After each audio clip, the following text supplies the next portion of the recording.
Ilang araw po bago sumapit ang eleksyon dito po sa ating bansa ay halos magkasunod na umupak at bumanat. Ito pong si Vice President Sara Duterte at Senador Amy Marcos laban po mismo kay Pangulong Ferdinand Bongbong Marcos Jr. At ngayon ho may binabanggit ho si Senator Amy na hindi na raw po ang kanyang kapatid o Marcos ang namumuno o may control sa ating gobyerno, kundi ay Romualdez at Araneta. So panoorin po natin mga kababayan para po sa inyong kaalaman, ito hong patutsada mismo ng presidential sister na si Amy Marcos laban po sa kanyang kapatid na si Pangulong Marcos Jr. Ito ho, panoorin po ninyo.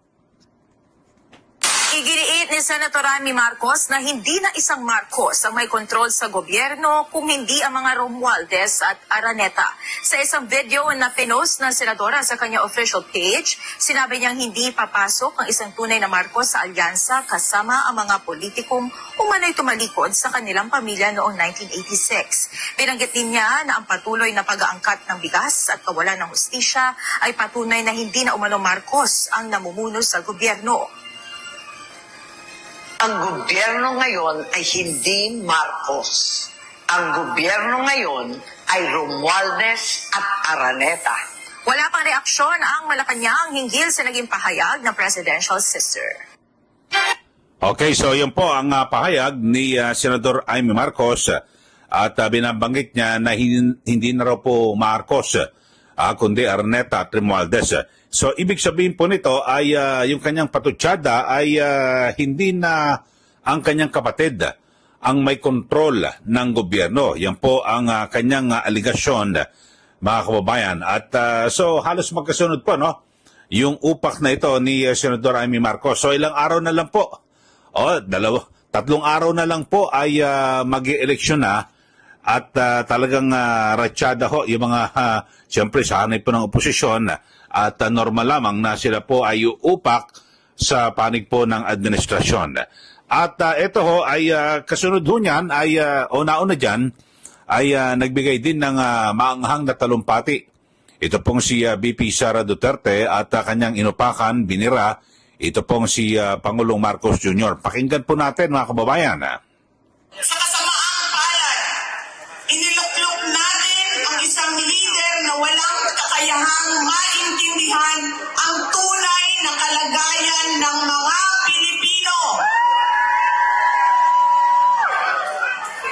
At higit sa lahat, hindi kayang magdesisyon para sa kapakanan ng sambayanan. Pinagbabayaran natin ngayon ang pagpili ng maling leader. Pinamumunuan din tayo ngayon ng isang taong patuloy pa rin tumatanggi, sumailalim sa isang pampublikong hair follicle drug test.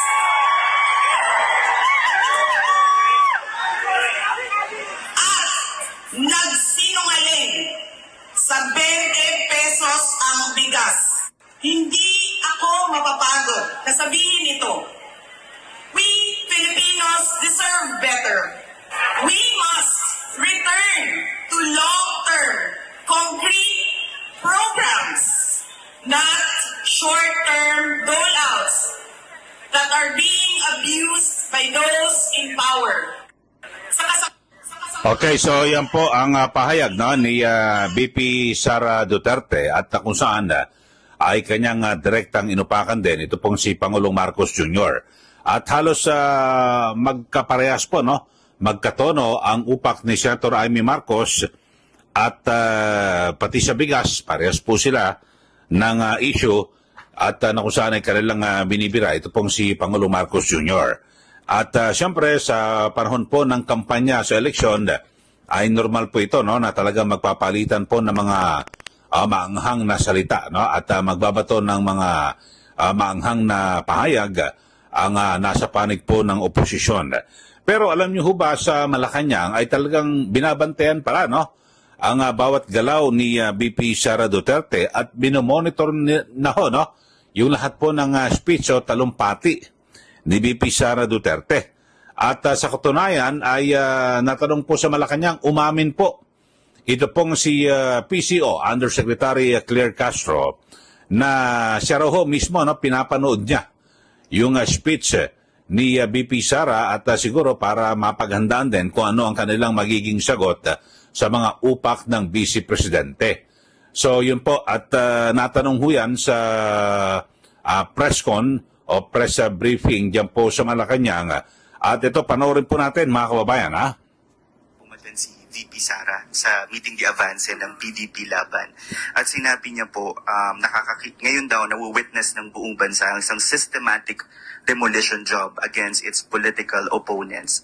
Sabi niya po, hindi sila ang problema, hindi Duterte ang problema ng Pilipinas. Kasi sino raw pong makikinabang kung tuluyan ng burahin sa mundo ang pamilyang Duterte? Hindi ang mga Pilipino, lalong hindi ang biktima ng mga krimen o yung mga nagugutom. Anong reaction po ng palasyo dito? Opo, tayo po ay nakapanood ng kanyang mga tinuran at ang mga negatibo niya pong nabanggit doon sa ating pagsusuri ay mukhang ang dinidescribe niya po ay ang kanyang sarili at ang pamilya Duterte. Nabanggit niya po, kung di po tayo nagkakamali.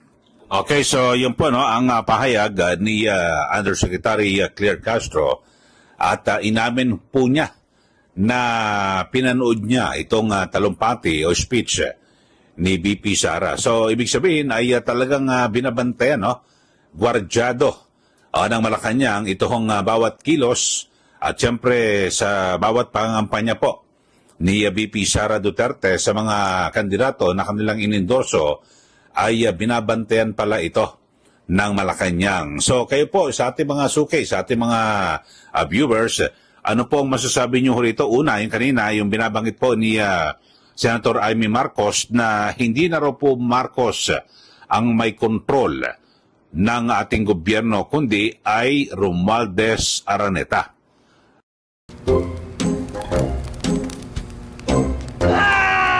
The new LG Dual Cool 1.5 horsepower window type inverter aircon. Compact size, strong cooling experience. So, kasi binabanggit ito ni Senator Amy, siya Marcos pa rin. Kasi ang binabanggit niya ay hindi dapat na makikialyansa ito pong si Pangulong Marcos sa mga taong nagdiin sa kanila at siguro nagpalayas din sa noong 1986 sa EDSA Revolution, mga kababayan. So yun po, pero ngayon talagang magkakasama na sila. Alam niyo naman di ba, dito po sa larangan po ng politika, yung kasabihan na di ba, walang permanenteng kaibigan o kaaway, lalo na po sa politika. Ano pong permanente? Yung interes. So, ganun talagang kung makikita nyo sa mga nakaraan, magkakalaban ang mga politiko, tapos bigla nagpalit ng administrasyon, bigla nagiging magkakampi, iba ba, bago ang ihip ng hangin. So, ganyan po talaga mga kababayan. Kaya nga dito sa Pilipinas, uso-uso yung talagang yung prutas na balimbing Daming pong balimbing dito po sa atin At tuwing kung sino po ang naupo, may mga magagaling na politiko at parang kung sino ang nakaupo, lahat po nakadikit Ang bilis po magpalit ng kulay. So ganyan kaya talaga kasi bagay multi-party system kasi. At hindi katulad halimbawa sa Amerika na halimbawa kung ito ang partido mo, hindi ka pwede agad na lumipat.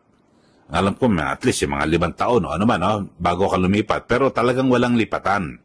Mga kababayan, dito po sa atin, konting kibot, lipat At ngayon, asahan po natin, pagkatapos po nitong 2025 midterm elections, ay lahat po ay nakafocus na o nakatuon na ang kanilang pansin sa 2028 presidential elections.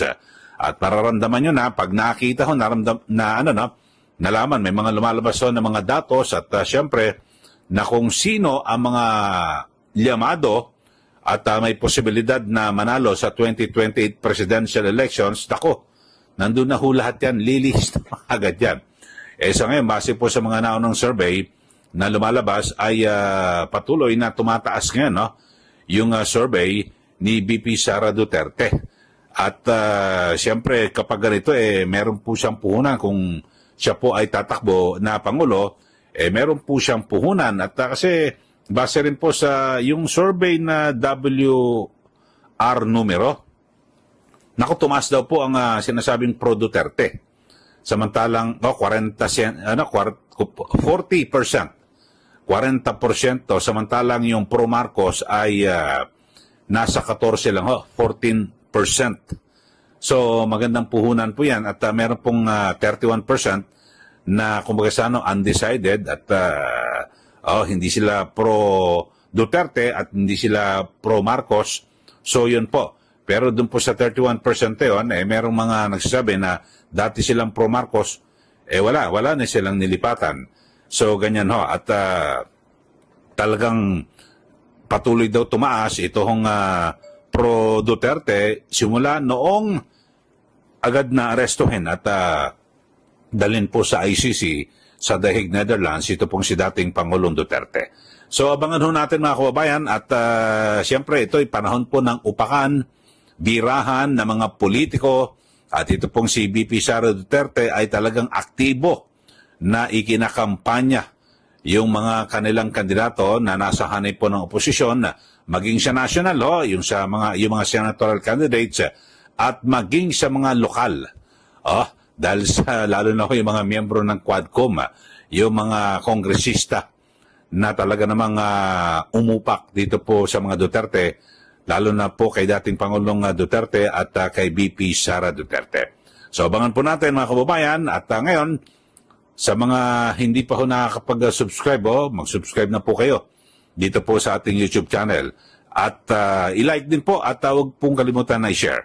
So yun na pag-usapan ho natin dito po sa isyong ito, magkasabay na umupak ito pong si VP Sara Duterte at ito pong si Senator Amy Marcos na sabi niya ho ay hindi na raw po kontrolado ng Marcos ang gobyerno. Samantalang si VP Sara, ang sabi niya po ay tila nagkamali tayo ng pagpili sa leader ng ating bansa na yan po'y tinutukoy, ito pong si Pangulong Marcos Jr. So maraming salamat po muli mga kababayan at paalala sa mga boboto ngayon pala mag-isip na ho kayo at maging matalino, gamitin ho natin yung ating wastong kaisipan sa pagpili ng mga kandidato dahil sa bihira lang po ito tuwing 3 taon pipili tayo para tanggalin natin yung ating sakit ng ulo yung mga sa tingin nyo ho ay mga pabigat po sa taong bayan tanggalin na po natin at huwag na po natin ibalik kung mga re-election at kung may nakikita tayo na bago na sa tingin ho natin ay pwede ho na maglingkod sa taong bayan, iluklok po natin.